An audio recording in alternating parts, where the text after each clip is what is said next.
Hey, what's up everybody? BDF 44 coming at you with another video. Alright, so man, it was an interesting night last night as it pertains to me going to sleep and having some excellent vibes to my dreams. I will say, I slept. It was one of my favorite nights of sleep that I've had since moving to this side of town last night. It was just a really, really nice vibe. I went to sleep about 9:30 and slept. The first dream that I had to do with my mom being at the old apartment in Hollywood, as I often dream about. But to me, it seemed like we were cleaning, but cleaning in a very interesting way, because what we had done is we had removed the carpet completely, and we were cleaning underneath the carpet. Like literally the wood underneath the carpet. My mother was scrubbing it hard too, like she was trying to just scald the hell out of it. And in the kitchen area, it was almost like we had overdone it with water. We hadn't flooded the kitchen area, but we were soaping the floor, like scalding it with all types of cleaning equipment and stuff, but like in a exaggerated way. And the intention was to clean it before moving out. That was what we were doing. We were moving out of state. And the idea was that we were going to be heading up to northwest, I believe it was, Illinois for a layover, and then driving down to Atlanta. I don't know why we would go all the way up there. That didn't make any sense, but that's what it was. And the idea was to clean the apartment, spit shine it before leaving. And I remember having like I went into the closet area, and like there was this bag, and my mom was telling me to get everything out of the closet. That was my duty while she cleaned the floor. And as I was getting stuff out of the closet, I saw this bag, and I'm like, oh, I can use this bag because I need a new suitcase, because the suitcase I have is falling apart. So maybe this bag can be kind of replaced until I get a suitcase, replacing the space needed. You know what I mean? So I can carry my stuff. And I opened up the bag, and it was like food in there that had been in there for years. And it was mildewed and molded and all of that. So I'm like, nah, I'm not gonna use this bag. I'm not gonna clean it up, and I'm just gonna throw this away. This is trash. And so it was like that kind of situation where it seemed like I could argue the time it's been since I lived in that apartment was the last time I had been in there. That's how long it looked like that bag had been in there. 20 something years. So yeah, it was just a nice vibe in the sense that I was around my mother, and I could feel her presence so strongly, and it was very very peaceful. Even though she was working hard, scrubbing the floor and all of that, it was like we were interacting with one another, trying to get something done, just like old times.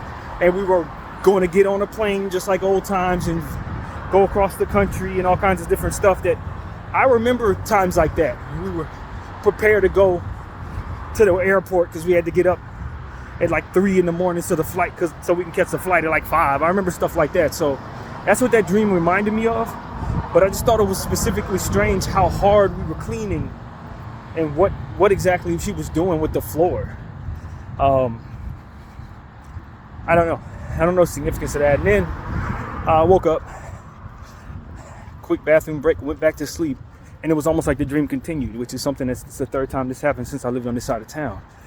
But it wasn't like I was going to northwest Illinois. I ended up in like Buffalo, New York, I think it was. And I was going to a Buffalo Bills game. And it started off with me going to like a cabin, like hotel/cabin place where I would be spending the night. And we went into the room, and it was myself and others with me. I don't know who all was there, but we were very excited about what we saw in the room, how the room layout looked and all of this. We were like, oh, this is nice, that kind of thing. And the intention was to, go on the bus and go to the game, go to the Buffalo Bills game. That was the idea. We were going to leave that unit and then go to the Bills game. And I had on my Bills jersey. I'm not a Bills fan in real life. I don't know what that was about, but I had my Bills jersey on, and I was hanging out with Ocho Cinco. That was one of the people in my entourage rolling with me, Ocho Cinco. And it was weird because Ocho was getting ready to get into a fight with somebody, and I tried to break it up. It was almost like I was going to jump in front of Ocho Cinco to keep him from fighting somebody or something. It was weird. And it was one of those situations where it was like, I remembered that I had left something at the unit, at the hotel spot. I was like, oh man, I left something. And what I had left was like my wallet and my keys and everything that was necessary for me to have. So I'm like, bro, I got to get off the bus and go back because there's no way I'm going to be able to get into. I can't buy my ticket or whatever the case may be if I don't have my wallet. So I told Ocho Cinco, I'm like, bro, I don't know how to get a hold of you. Write down your number because I don't have my phone either. So write down your number and I'll connect with you on the way back. You go on, get your seat, reserve the seats for us or whatever, and I'll come back. It was something like that. And I'll meet up with you because I left this stuff back there. So that's what he did. He gave me his contacts, and I went back to the unit, picked up what I had to pick up, went back out there on the bus to go to the Bills game. And when I got to the Bills game, when I got into the arena, I realized that I had left the paper that he wrote his number on at the unit. And so I'm like, man, I don't know how I'm gonna connect this dude now that I'm here. I don't have his number to find out where he's sitting at, where all our people is at. So it was like, all right, let me just kind of walk in here. And then I realized if I don't sit where they are, I can't actually sit down because I don't have my ticket. I don't have the ticket. For whatever reason, I was able to get into the place, but once I got in there, I had nowhere to sit because I couldn't connect with the person, Ocho Cinco, who happened to be sitting with me. So it's like, now it's like I can't get a seat. I'm in the unit, I'm in the arena, but ain't no way for me to get a seat here. So it's like I'm just standing around hoping that the security don't tell me to move. And it's obviously an arena full of 30,000 people, however many people was in that arena. It was so strange, man. So that was kind of how that dream went. I don't know why I was hanging out with Ocho Cinco. I don't know. I must have been watching Nightcap or something a couple of nights ago, and he got intertwined in the subconscious for some reason. But whatever the case may be, that's what it was, man. That's exactly how my dream went. But I woke up feeling good about that sleep. I needed that rest. I'm sure my body was telling me for the last couple of days I needed rest. So that was how my dream went. I don't know what that meant. It's particularly the part about my mother cleaning the floor. I felt like, you know, we're cleansing things. A lot of stuff is changing in 2024. People are being exposed for the stuff that they shouldn't be doing in life. Obviously with this Diddy thing that we're seeing, and academics, his situation, and Drake, his situation, and all the stuff that's going on with Gaza. And it's just a lot of things that are changing, it seems. And I felt like my mother's behavior in the dream was symbolic of cleansing something, getting rid of the old and out with the old in with the new type of thing. And it felt good. It felt like this was a good change. So I don't know what that dream represents in my life, or if I should read into it at all, but that's exactly what it was, man. I slept from like 9:30 to like 8 o'clock. And so I got plenty of rest. But you know, I woke up this morning after that, did my regular routine, and then decided not to do any art. Wasn't really feeling like doing any art today. I decided and I wanted to kind of see what's up with buying some new shoes, because the shoes that I have right now, even though I bought them very recently, with the rain that I had to walk through when it was raining real hard about 2 months ago, coupled with sun damage, these black shoes now look brown. So my thinking is, I got a good use out of them. They were only $40 shoes. Let me get something else. Let me see if I can get out here and buy something else. So I priced around some Nikes that I like. Not cheap Nikes, but I want them. So I'm gonna go see if I can try them on, see what they look like. And if I can purchase them with Klarna, I'll do the $50 every 14 days thing. Try to purchase the shoes that I want. So I don't know, man. I got my eyes on these Air Max, all black Air Maxes, either the old school Air Maxes or the newer version of the Air Maxes that they have. So I'm gonna try them both on if they're available, and I'll see which ones I want. One of them is $180, the other one is $210. So like I said, I'm not hell-bent on the price, but out with the old, in with the new.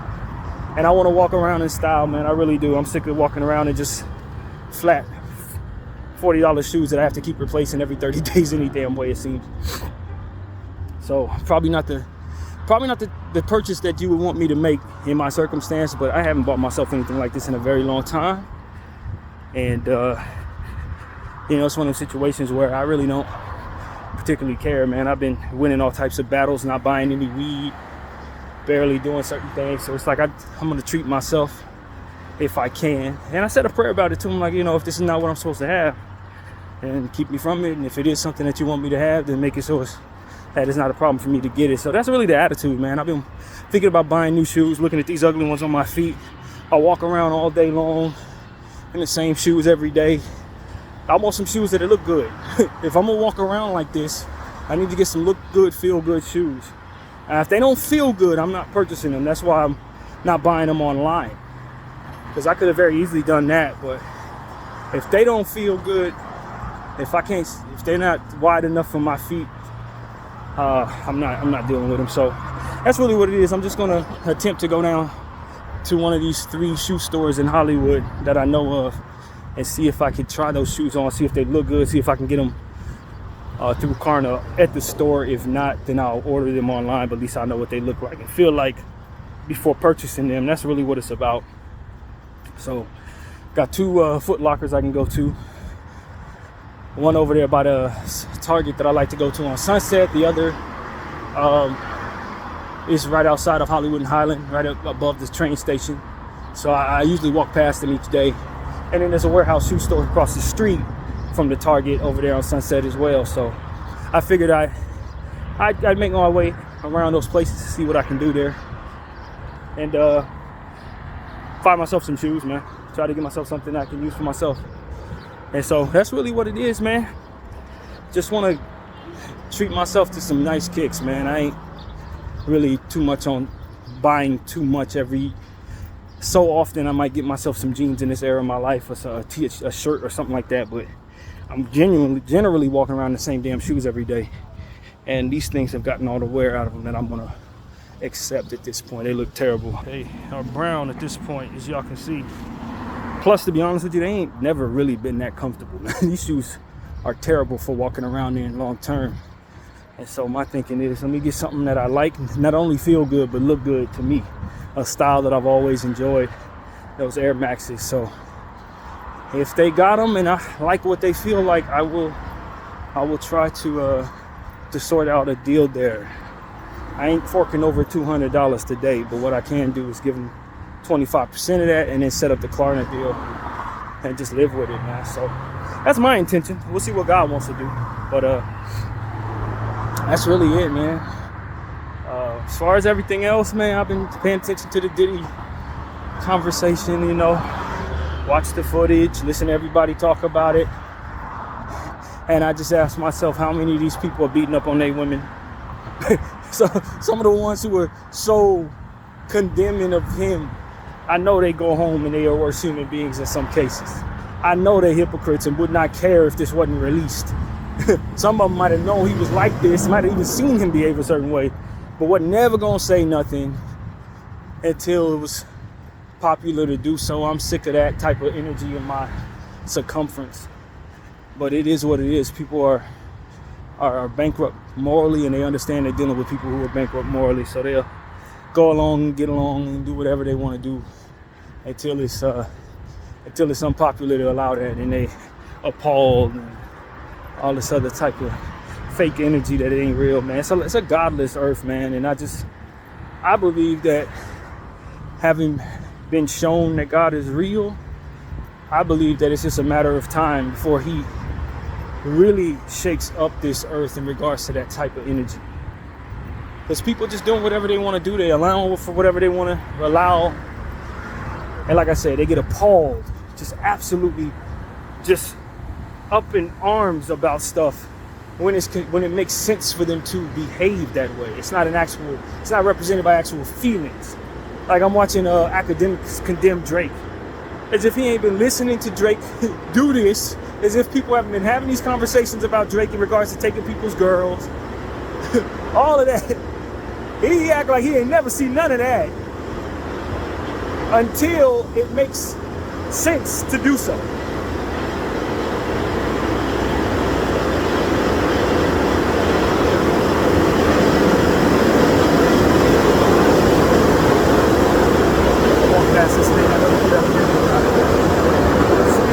Walking past this car wash every day, so just bear with me. But it's just irritating how little backbone / how little integrity people really have in the industry. Some of our most important voices, they don't have any souls. They'll go with whatever's cool, man. They'll go with whatever people are allowing. If you want to walk on your hands all day long, they will commentate on hand walking and why it's so important that we do so. Like, these people there's no spine to them. They just do whatever works. And I'm just not that. I'm not that, and I'm not successful because of it, and I'm fine with that. I was listening to Joe Budden say something that it really resonated with me. He said people who are doing really, really bad, like don't have any finances, don't have any ties, they poor and all of that, but they have voices, they get to say whatever they want. You know what I mean? They get to say whatever they want. They doing bad, super bad, but you know, they tend to have freedom over their voices. Not in those words, but that's what his sentiment was. And I'm like, yeah, bro, you're talking about me. I barely have enough to get some Air Maxes, but I'd be damned if I'm not going to talk on something that looks terrible to me just because I got ties over there with them, ties over there with them. You're strangled to your money and the need to be successful for people who are paying and investing in that success.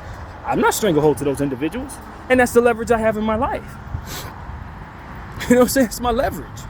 You get to be famous and have your contract tied into what their moral compass is, or whatever makes sense. So in regards to what it is I just complained about 2 minutes ago, you're forced to do that, or you lose what you feel is most necessary to have: the riches and the notoriety and the connections and whatever would otherwise put you in a position to be considered successful. But in turn, you lose your voice. You're forced to live in a space of hypocrisy. You can say something's fine over here, but not fine over there because it doesn't make sense to the people that pay you to do that. I'm watching politicians do that all the time. In this era, when it comes to this genocide, they're gonna say whatever they've agreed is what the lockstep opinion is for the collective of what they are. So if today they say, yo, it's not fine for this to happen, they're all going to say it's not fine for this to happen. They don't have a voice for themselves. What they have is ties to some agreement that ultimately provides them other forms of leverage, which takes away their freedom to have a voice of their own. And the agreed upon understanding that a voice of their own is irresponsible in nature. For whatever they've concluded. It's best to walk lockstep with one another than to have an independent voice. And in some cases that may make sense when you consider how ignorant a person may sound when they don't have all the information but still sound off.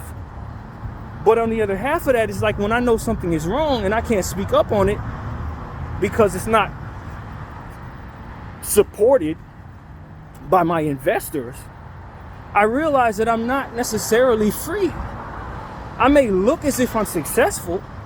I may have the ability to reach a billion people, but I can't reach them with what's inside of me. I'm just reaching them to be reaching them. And for me, it's like if I can't give you what's inside of me, then that's not leverage at all. I could be talking to the entire world. Yay, they know who I am. For what though? Not for what it is that I'm about. They know me for what it is that the people who have their hand up my backside are about.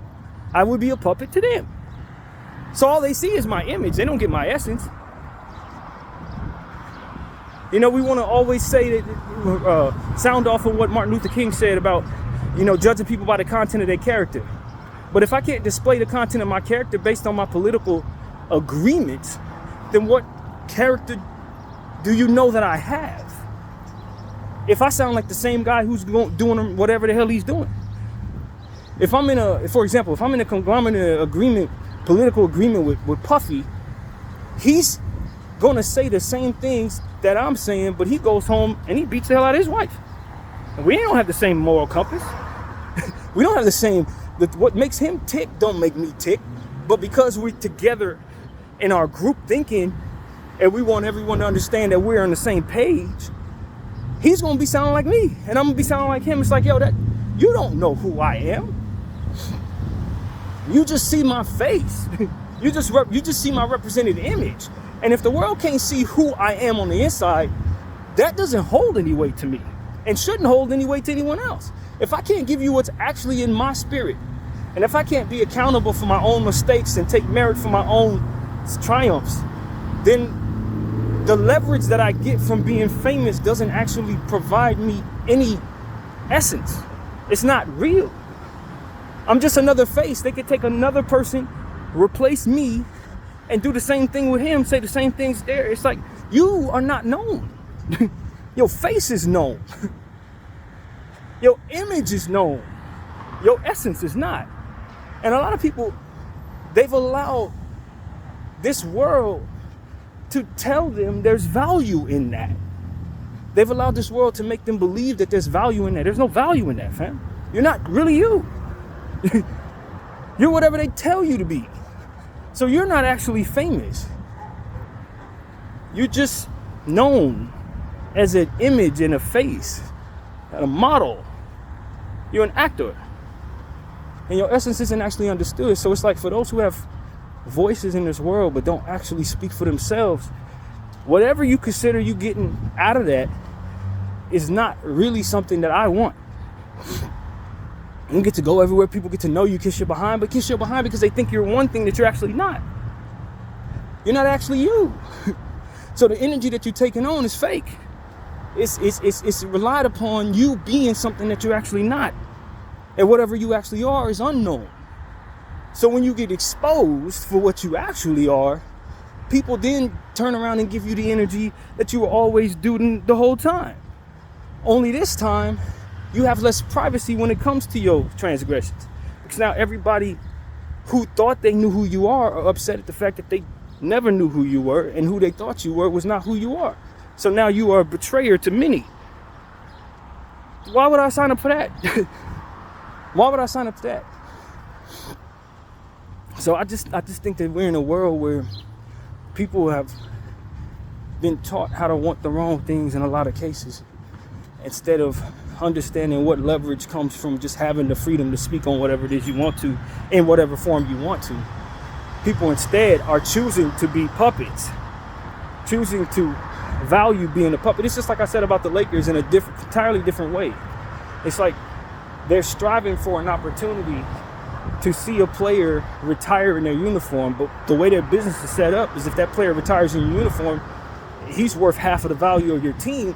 You're actually signing up to see him walk away without you getting anything in return for it, thus making you a less talented basketball club. And people are striving for that. It's like you're striving for the wrong thing. You know what I mean?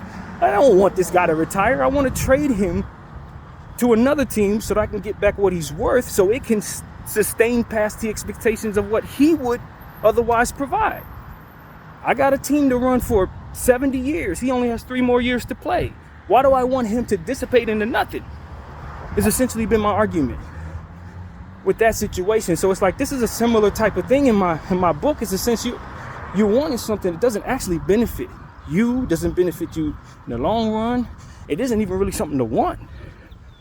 When you consider people signing up to be puppets for individuals who want to hide behind them and push a certain agenda, and when it's time to have certain conversations, they either got to lie about their stance on it or be silent and be careful not to step on people's toes and all.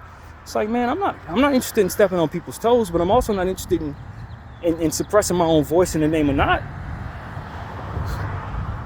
And certainly not allowing someone else or their conglomerate of individuals who want to pay me to be a puppet to have that type of power over my voice.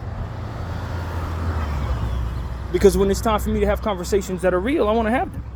When it's time for people to say who I am, I want them to know exactly who that is. Not who I've been painted out to be by individuals who pay me to be a nobody so that they can put a blank canvas over me and copy whatever it is they want there, paste whatever they want there. And I mean, that just, people are signing up to be influential, but not themselves are influencing others. It's not you influencing anybody. It's the people behind you that's influencing everybody. You're just the face they use to do so. I don't want that for myself. I don't want that for my legacy. I'm too alive inside to allow that to be something I desire. Not at all. So if this is what has to come with that, it's a very expensive thing. But it's worth it to pay. When I consider all the money that you're being given and then having this taken away. Y'all walk into arenas where you don't have the ability to be yourselves and then take all that comes with that and think of yourself as winners. You're not a winner, friend. You're a puppet. And everything you have can slip away from you as quickly as you got it. You're trying to sign up contracts with people that want to do all types of psychotic stuff to people that don't have anything in Palestine.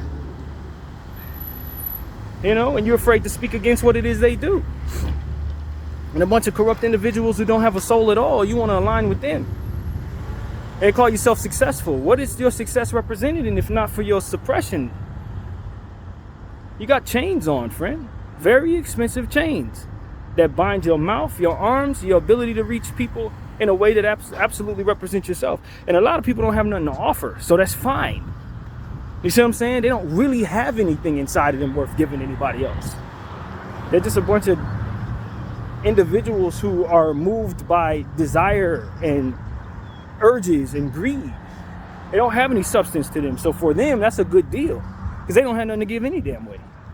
But for those of us who actually have something to give, that's not a good exchange. I don't want to provide you my essence so that in place of my face and let people dress me up on all different types of stuff. It's like a person walking their dog with a dress on or something. You know what I'm saying? You dress that dog up however way you want to dress it up. Dress the doll up however way you want to dress it up. Give it all types of stuff that makes it feel like it's free, but it's not free because it has to be confined to the leash that you place upon it. I'm not a dog, I'm a human being. A lot of y'all just need a lot of things so that you can feel like you're alive. But you're not alive at all with those things or without them. You know what I'm saying? And a person like myself is supposed to be teaching that, I imagine. Joe Budden seems to think that he's in a much better position than a person like myself who is paying a significant amount for the freedom of my voice. But he's paying a significant amount for the riches they provide. Hey, bro. And they're making you jump through hoops. They're making you jump through hoops, and you can't be held accountable for what you really do because they're always going to hold back that for which would otherwise make you grow as a person. See, that's another thing. A guy like Puffy, he was always protected from the hard lessons of learning how not to be what it is that ultimately he's become. And when it all falls apart, he's just a horrible human being. No, he was enabled to be that by people who were in control of whether or not he grew as a human being. He was a puppet the whole time. So they were always going to protect him, the interest of keeping that hand up his behind. Yeah, he had this, that, and the third. He had talent. He was able to display it. But at the end of the day, this is a human being who wasn't allowed to be held accountable for his wrongdoings. And as a result, he got worse and worse and worse and worse and worse. Just like R. Kelly, allowed to get worse and worse and worse and worse and worse. And then when it made sense for those people who had their hand up his behind to self-destruct him, or rather destroy him and bring him down for all the wrongdoings that they allowed him to do, he was dropped to the ground. The worst person possible because they allowed it to balloon to that point, like an avalanche. I'm not going to let an entity that is evil in its own right suppress my growth as a human being just because they have the ability to provide me funds that I'm likely owed anyway. Off of the strength of my people's land being stolen, off of the strength of our essence being used to build the country we're in. Yeah, a lot of what it is that you guys are doing so much to receive, you're already owed. And you never will receive it if you don't do those things because these people have a stranglehold on what you are owed, but doesn't mean that it's not supposed to come to you in a different way. So while you're sitting here willing to give them back what it is that they took from you in exchange for the ability to be their puppet, you don't realize what your real strength is when you have the voice of a million people. If you're in a position to have the voice of a million people, your responsibility is to betray that and use the essence that's inside of you to make yourself and others better. Not richer, but better. A lot of y'all get that confused. Y'all worship money, think you worship God, but you worship money, just like the Zionists do. They don't worship God. The very essence of them started with hypocrisy. It was a dude who didn't believe in God, who was arguing that God left him and his people land. That was what that is. And this is who you're adhering to every time you sign any of these damn contracts and allow them to use you as a puppet to push the agenda that they ultimately are about. This is all it is. And a lot of y'all been in this situation your whole lives, saw grandparents in this situation, great-grandparents in this situation, so you don't know how to want something other than what they are telling you should want. You think you're free thinkers, but you're actually followers. This is what a free thinker looks like. I can't be bought. Don't want to be bought. Ain't looking to be bought. I don't even like money, really. The essence of trying to get it is compromised at all times. Either I'm doing something illegal for which they can make money off of my backside, throwing me in prison, or I'm working myself to death doing something that's going to make them richer while they send that money to places where they hurt the people. Ain't nothing good about any of this. And they make you think that you can't do nothing else but make them richer. I'm sorry. There's another way. You just got to find it.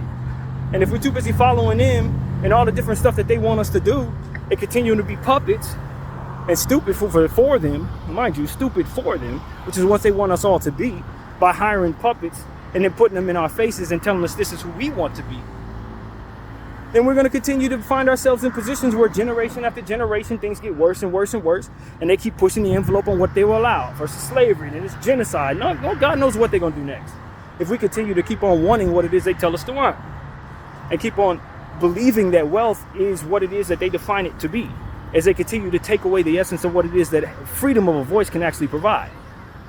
You don't have no freedom because you're too busy trying to keep from pissing them off so that they won't take away your very, very expensive chains that they use to suppress you, that they use to suppress your voice, that they use to keep the world from knowing who you are and thus painting you out to be what it is that ultimately you're not, for which they want everyone to think people who look like you are as well, which is what your purpose and functionality is as a puppet, to mold the world to be what it is that they tell all of us it is. So when you represent me walking around being like that, all compromised, and then they get to prop your fan behind up there as a nasty dude, guess what the world thinks of me? Before they open their mouth, they have a prejudice about what it is I'm about. Why? Because you, who look like me, was used to look as if you're that. And as a result, people don't think for themselves, and they walk around thinking whatever's around them is what is being described in these circumstances. R. Kelly, P. Diddy, King Von, all these different energies that don't represent who I actually am have already been in front of you telling you that I'm something like that. But you don't know that's what that is? Nicki Minaj, Cardi B, they all represent individuals in the streets, in the world, as images of these individuals before they open their mouths. So you think there's some version of them or aspiring to be something like that. Sexy Red. That's what it's about. That's what it's about. They're trying to put the world in a position to have prejudice about what it is that's around them before they even realize who it is, before they even look to find out who it is. That's what it's about.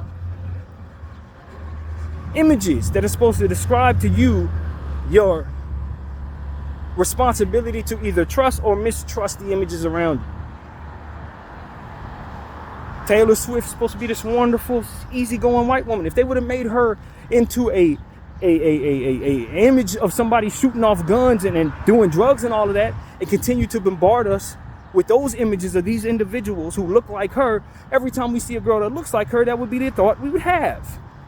They did that with white women, to be honest with you. Blonde hair, they used to, in the 90s, there used to be an understanding that blonde women are stupid. Why? Because they kept putting women in front of us who were bimbo-ish in their nature. So now you have this preconceived notion that these people who look like this are this way. They're always molding the image of the people around you. And then you have these ideas of what this image is supposed to represent. And what do they represent? When you see images of them, what is it?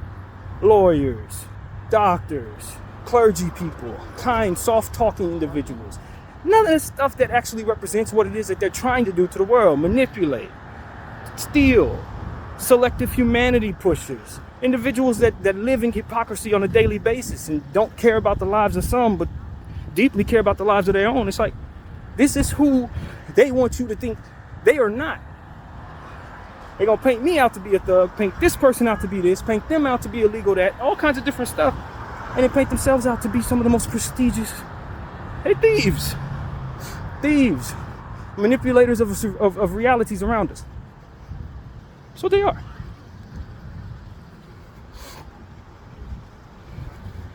And so that's what it is, man. I'm a free thinker in that regard. I'm not confused about what it is I'm seeing. I also know how to put two and two together.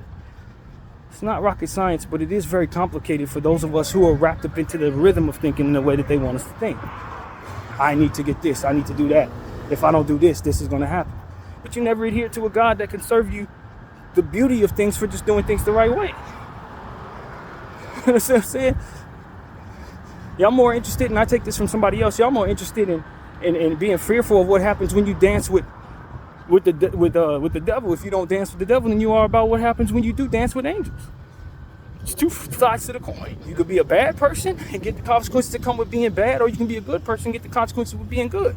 Sometimes it comes with harsh realities, but if your faith is in place and your strength is about you, then you're not going to worry about what wrong comes from doing right, because you already know that you inherit great things just from being on the right side of history. Bucking the system that's in place to keep people striving to be puppets, having their essence suppressed. You buck all that. You free people. You free oppressed people when you think outside of what it is that they've set up for you to think. When you think outside of what it is they set up for you to be suppressed by, willingly suppressed by in a lot of cases.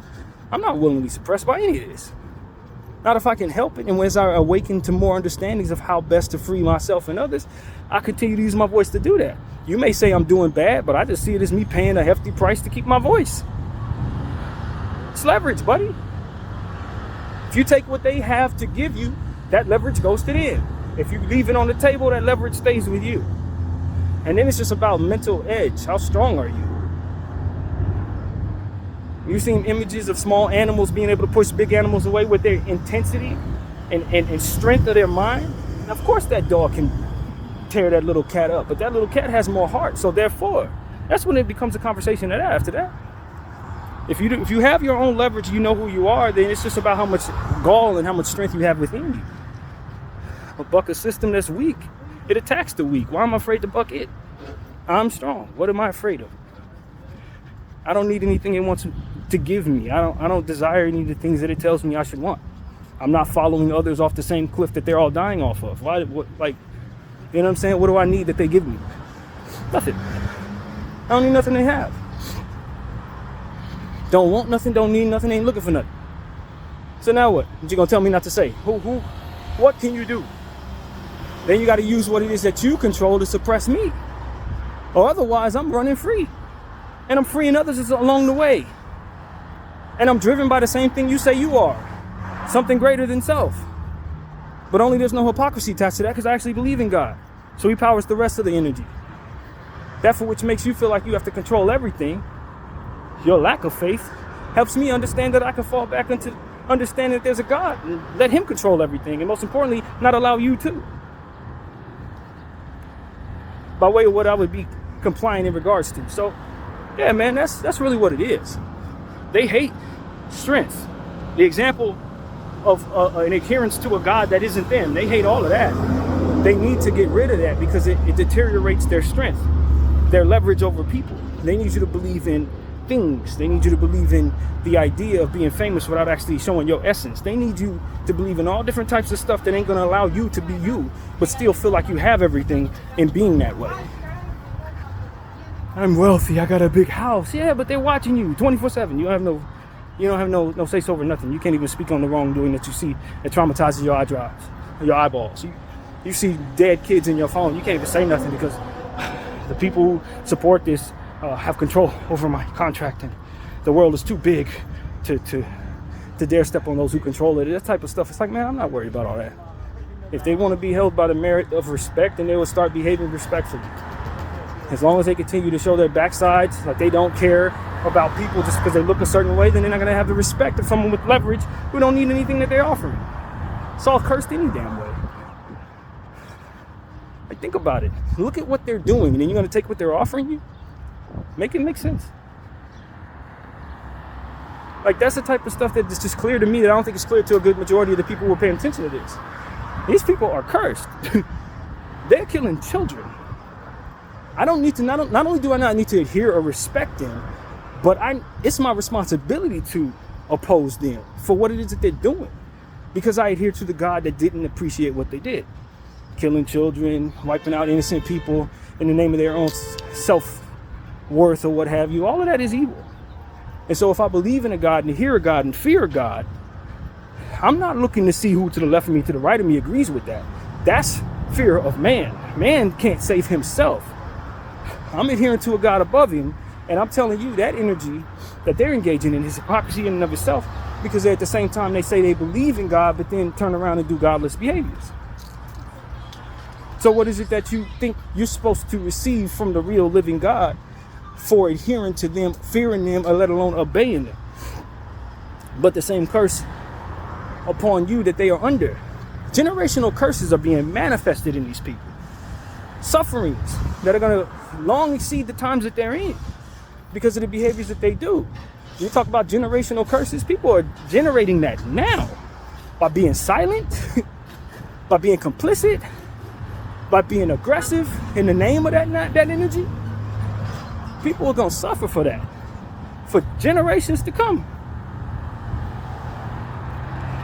It's mighty funny to me how we talk about spirituality as it pertains to the past and how awful things were and how that trickles down to us, but that we are manifesting these things in real time as we continue to allow Zionists to suppress the earth with the evil that they do. Manifesting generational curses one by one. Your kids will pay for your silence. Your kids will pay for your indifference and your dystopian behavior and your adherence and fear of man. Your kids will pay for that. For your political ties to the evil that they allow and that they do and that they pay for. And continuing to align with them as they continue to engage in that stuff. You are bringing forth curses upon your name, upon the flesh that comes after you. All in the name of letting them do whatever they do because they control what? The times? As if you haven't seen times change over and over and over and over again. I ain't that type of stupid. Never have been. You think I'm gonna sit back and watch people kill children, do all types of horrible things, have a voice, and then say, well, you know, they can give me some money, so money ain't gonna save me from these generational curses. Money ain't gonna save me from none of that. Money ain't gonna save me for the curses I place upon my spirit for allowing evil to be done in my midst. It don't save you. It ain't gonna save you either. So if y'all gonna adhere to these Zionists and the energy that they're engaging in this genocide, believe you me, you may have all the people around you agreeing with you that this is what should be done, but they too are falling upon the same curses that you're bringing upon your own sons. Please believe it. You got to speak up when you know better. And you're adhering to what it is that those who do this control and what it is that they can ultimately take or offer you is going to leave you in a position where you're compounding more so of that curse upon your head. That's it. You have been warned. That's really all it is to be said, man. If you think the gods of the earth today who are walking around in human form doing the worst of things truly are going to be able to save you from what it is that you are manifesting with your energy, the hell that you're going to face is far worse than what it is I can describe in these words, man. This is not the time to be spiritually bankrupt. This is not the time to be adhering to individuals who want to hurt people in the name of whatever they've agreed to, or want to turn the other cheek in the name of whatever system that they are a part of. That system will deteriorate, and what's left is the suffering that they've welcomed to themselves and welcomed to their families and welcomed to that for which it is that they're building. Whether you can see God working or not, this is something that if you fear God and you've already proven himself to you, you don't have to question. You know what comes with what it is they're doing. Now, just as it hasn't happened yet doesn't mean it ain't never going to happen. I liken that to something that somebody said on the internet a couple days ago in regards to stocks. Oh, I told you that was never going to go to the moon. It hasn't gone to the moon yet. It hasn't gone to the moon yet.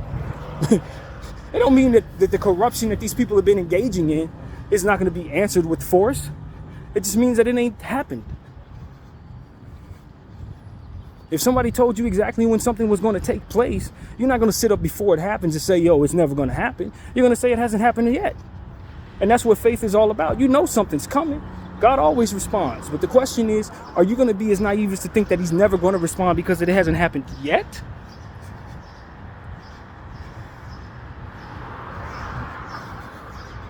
Days are long sometimes when you're going through stuff that you don't like. And suffering takes place. It feels like it's forever, but it ain't forever. Nothing lasts forever. Nothing that has felt like forever is still going on for a lot of people who were thinking it was never going to end. Including that for which you enjoy by being complicit in things that you know damn well you should be speaking up against. That for which makes you feel comfortable and safe ain't going to last forever. And those who have you feeling as if you are safe for keeping them in positions to do the evil that they do are going to fall just like you. And when that day comes around, you know it's coming. But just because it hasn't happened yet don't mean you get to convince yourself it is not coming. And so that's what I say to all of y'all who say, oh man, these people got a control over everything and they never going to change. There's a lot of people who were in slaves' bondage and felt that slavery was never going to end. I'm not in those chains. I got the freedom to move around. However, my whole life I've been free. Slavery lasted 400 years. That felt like never for a lot of them people. Never. The word never was real to them. It didn't mean that it was never going to be. It just mean that it hadn't happened yet. Maybe they weren't going to see it in their lifetime, but it didn't mean it wasn't going to happen. So that for which you think is never going to happen and you equate certain things a certain way as if this is what it is and that's just what it's going to be forever. That's not the reality of the math that actually should be done there. The reality is it hasn't happened yet. Don't mean it ain't going to happen. So all you Z's running around out there thinking you're going to always have control over the people, that they always going to adhere to your propaganda and your nonsense. They always going to be able to do math in a way that allows for you to hold more weight than that of a living God of whom we serve. That it should be fine for Palestinian children to be killed. Or some of y'all moguls who are running around slapping the hell out of your wives and doing all types of evil stuff to children. You think you ain't never going to get caught because you haven't been caught yet. Remember this conversation. You're going to get caught. What's done in the dark will be seen in the light. A lot of y'all going to go to your graves being heralded as good people. And then later on, people going to come back around, find out what you did and smear all of what it is that you put together in your lifetime. You're going to burn in hell and people going to know what you did. We don't know yet, but we will. Consider that. When you run around like you the gods of the earth, like nobody gonna do nothing to you for all the evil that you do. Consider it. It ain't happened yet. BDF 44, I thank y'all for watching. I'm out.